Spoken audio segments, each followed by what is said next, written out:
We have more talk of the fall of the dollar here, the power of the dollar globally.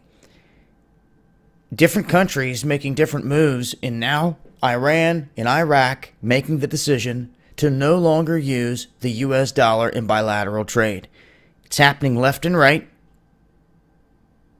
Countries using their own currencies, or the euro, the ruble, things like that, instead of the US dollar.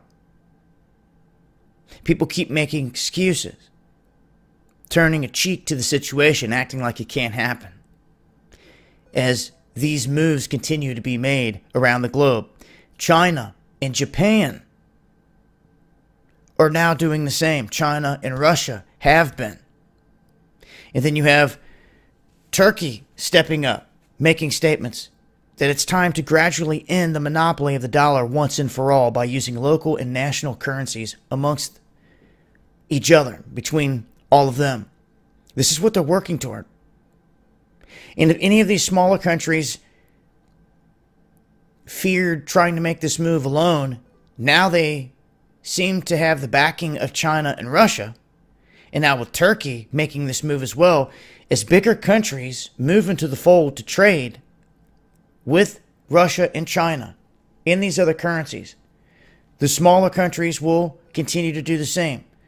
Venezuela is already making the move itself. It's another country here.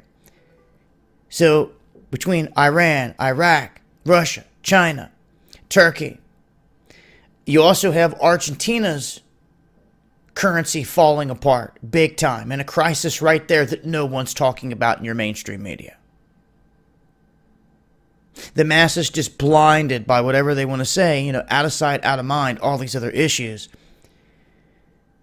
But for what it's worth, I wanted to make mention of it. More talk here of ditching the dollar, and what they're simply doing is just not using it in bilateral trade. And I've talked about and done other videos of the treasuries being dumped, these countries ending buying our debt like they were.